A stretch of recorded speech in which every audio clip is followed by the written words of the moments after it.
Film की शुरुआत में हम मास्क पहने कुछ लोगों को देखते हैं जो सभी ग्लोरिया नाम की एक लड़की को बंदी बनाकर उस पर किसी तरह का रिचुअल कर रहे होते हैं। और फिर रिचुअल पूरा होने के बाद वो सारे लोग अपना गला काटकर आत्महत्या कर लेते हैं, जिसके बाद ये सीन 5 साल बाद के समय पर मुड़ जाती है, जहाँ ग्लोरिया इसी सपने को देखकर उठ जाती है। तब उसकी माँ रूथ आकर उसे संभालती है। अब ग्लोरिया अपने रेस्टोरेंट में आती है जहाँ वो काम करती है। साथ ही वो वहाँ काम करने वाली जोएन नाम की फीमेल के साथ रिलेशनशिप में भी है, लेकिन ये चीज ग्लोरिया की माँ को बिल्कुल भी पसंद नहीं है। अब रात को ग्लोरिया अपने घर के पास आती है जहाँ उसे एक अजीब वैन दिखाई देती है, पर इससे पहले कि वो कुछ समझ पाती थॉमस नाम का आदमी आकर उसे वैन में डाल देता है, जिससे ग्लोरिया का लॉकेट वहीं गिर जाता है। अब ग्लोरिया की जब आँख खुलती है तो वो अपने आप को उसी वैन के अंदर पाती है जहाँ थॉमस उसे कहीं ले जा रहा था। तब ग्लोरिया अपनी माँ को फोन लगाने की कोशिश करती है, लेकिन इस समय उसकी माँ सो रही थी, इसलिए वो फोन उठा नहीं पाती। तभी थॉमस ग्लोरिया को देख लेता है और उसे फोन लेकर उसे तोड़ देता है, लेकिन तब तक ग्लोरिया के चिल्लाने की आवाज वॉइसमेल में रिकॉर्ड हो जाती है, जिसके बाद थॉमस उसे बेहोश करने की कोशिश करता है। तब ग्लोरिया को उसके हाथ में ठीक वैसा ही निशान दिखाई देता है जैसा उन रिचुअल करने वाले लोगों के हाथ में बना था।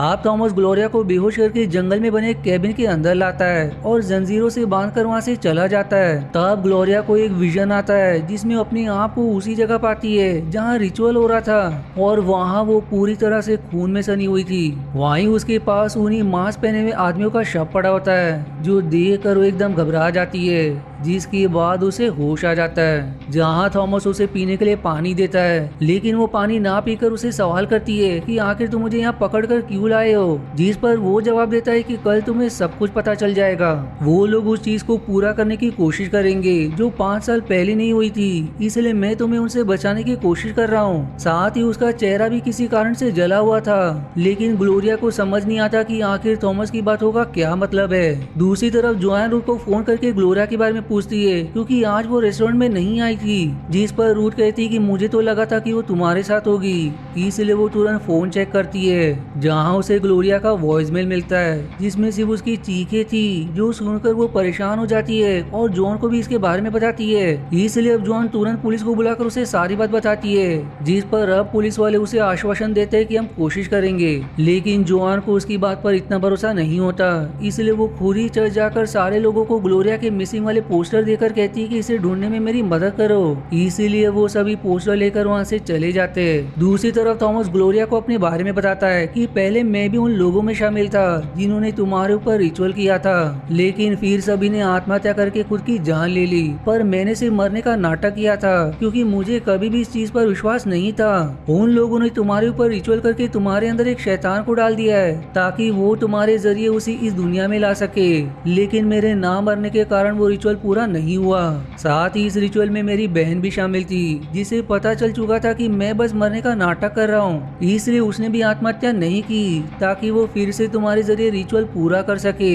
साथ ही उसने ही मेरा चेहरा जलाया था और उस रिचुअल को पूरा करने की आखिरी रात आज की है, इसलिए मैं तुम्हें यहाँ लाया हूँ ताकि तुम्हारी रक्षा कर सकूँ। जो सुनकर ग्लोरिया हैरान हो जाती है, पर तभी उसके मुंह से बहुत ज्यादा अजीब सा काला पदार्थ निकलने लगता है, जिससे उसे वॉमिट होने लगती है, इसलिए थॉमस उसे संभालता है। दूसरी तरफ जोएन एक आदमी से ग्लोरिया के बारे में पूछती है, जिस पर वो उसे कोई जवाब ना देते हुए दरवाजा बंद कर देता है, जो देखकर जोएन फिर से दरवाजे पर दस्तक देती है, और अब जैसे वो इस बार दरवाजा खुलता है तो वो उसके गले पर चाकू रखकर ग्लोरिया के बारे में पूछती है, जिस पर अब इस बार वो उससे माफी मांगते हुए कहता है कि मैंने ग्लोरिया को नहीं देखा, इसलिए वो उसे छोड़ देती है। जिसके बाद वो ग्लोरिया के घर आती है, जहाँ पुलिस वाला उससे कहता है कि मुझे घर के अंदर ग्लोरिया का लॉकेट मिला, साथ ही एक आदमी ने तुम्हारे खिलाफ कंप्लेन किया है कि तुमने उसे जान से मारने की कोशिश की, इसलिए तुम्हें पूछताछ के लिए पुलिस स्टेशन चलना होगा। जो सुनकर जॉन को एकदम ज्यादा गुस्सा आ जाता है, इसलिए वो गुस्से में पुलिस वाले के साथ साथ रूथ को भी मार देती है, क्योंकि उसे शक था कि ग्लोरिया के गायब होने में जॉन का हाथ है। दूसरी तरफ ग्लोरिया थॉमस से फिर से पूछती है कि आखिर तुम्हारी बहन कौन है और वो मेरे साथ ऐसा क्यों करना चाहती है। तब थॉमस रिवील करता है कि मेरी बहन कोई और नहीं बल्कि जोएन ही है, वो तुम्हारे साथ इसलिए रहती है ताकि तुम्हें आज होने वाले रिचुअल के लिए तैयार कर सके और आज रिचुअल पूरा करने के बाद वो तुम्हारे जरिए इस दुनिया में शैतान अबाडोन को वापस लाना चाहती है, जिसे रिचुअल करने वाले लोग अपना भगवान मानते हैं। जो सुनकर ग्लोरिया एकदम दंग रह जाती है। इधर जॉन अबाडोन की मूर्ति के सामने आकर उसे कहती कि मुझे माफ कर दो, मैंने ग्लोरिया को खो दिया, पर अभी भी समय बाकी है। मैं उसे ढूंढने की पूरी कोशिश करूंगी ताकि रिचुअल पूरा कर सकूं। जो इतना कहकर वो खुद को ही कोड़े से मारने लगती है। दूसरी तरफ ग्लोरिया की पीठ में अचानक ही बहुत ज्यादा दर्द होने लगता है, इसलिए थॉमस उसे चेक करता है, जहां अब उसकी पीठ में 2 बड़े होल बन गए थे और अब उसमें से एबेडोन के पर निकल रहे थे। जो देख कर वो घबरा जाता है, पर इसके बारे में वो ग्लोरिया को कुछ नहीं बताता और फिर वहाँ से दूर आकर चाकू ले लेता है ताकि ग्लोरिया को मार सके, जिससे एबेडोन दुनिया में वापस नहीं आ पाएगा।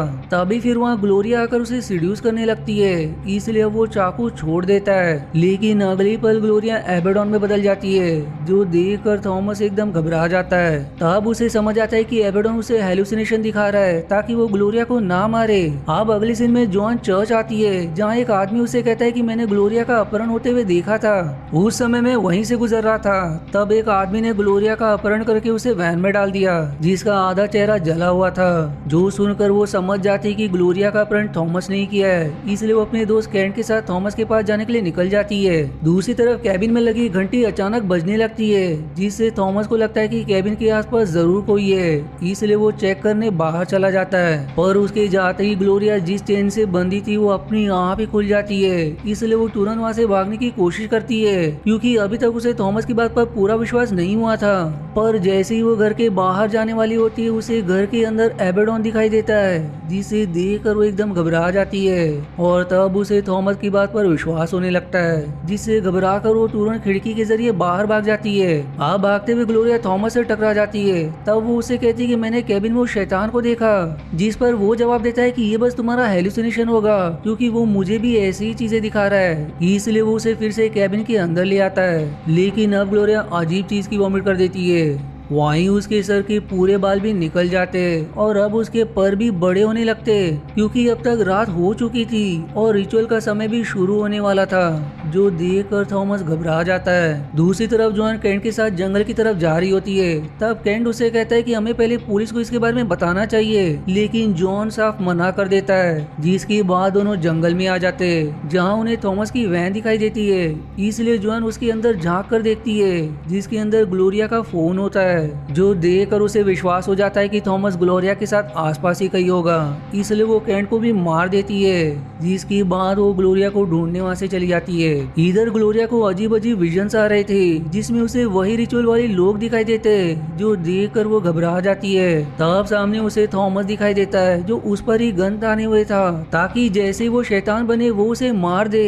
जो देखकर वो घबरा जाती है, इसलिए उससे विनती करती है कि मुझे मत मारो, तुमने वादा किया था कि तुम मेरी रक्षा करोगे। जो सुनकर अब थॉमस उसे जीवित छोड़ देता है, क्योंकि वो उसे पसंद करने लगा था।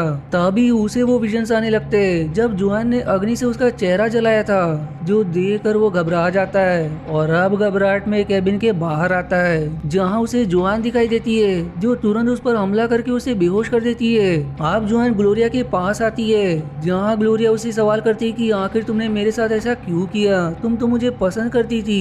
जिस पर जोआन कहती है कि मैं तुम्हें अब भी पसंद करती हूँ, क्योंकि तुम हमारे अबेडन को इस दुनिया में लाने वाली हो। इधर थॉमस को होश आ जाता है। तब सबसे पहले वो टाइम देखता है, लेकिन दुर्भाग्य से सुबह होने में बस कुछ ही मिनट्स का समय बचा था।